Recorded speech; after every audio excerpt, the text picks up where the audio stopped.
Good evening. We begin tonight with tragic news from Gaza, where a devastating Israeli airstrike on Nasser Hospital has claimed the lives of 5 Palestinian journalists.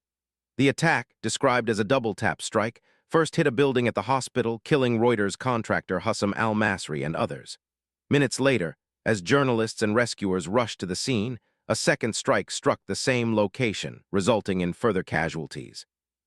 These 5 journalists are among a shocking total of over 247 Palestinian journalists killed in Gaza over the past 22 months.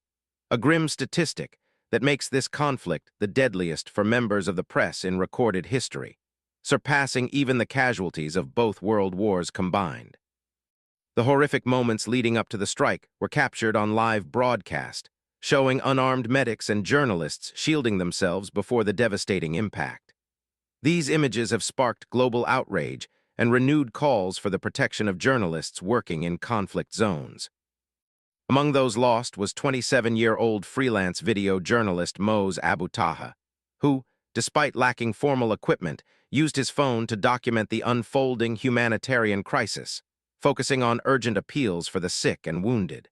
He was preparing for his engagement when he was killed. Hussam al-Masri, a 48-year-old cameraman for Reuters and a father of 4, had a decades-long career dedicated to his craft. His mother recalled his bravery, noting he was the last journalist to remain in Nasser Hospital during a previous Israeli invasion. Hussam was also advocating for his wife's medical evacuation due to cancer. Ahmed Abu Aziz, a 29-year-old freelance journalist, was described by colleagues as the journalist who never stopped, known for his unwavering commitment to reporting despite immense danger. He was deeply affected by the loss of colleagues and wrote about the loneliness of his work, yet persisted.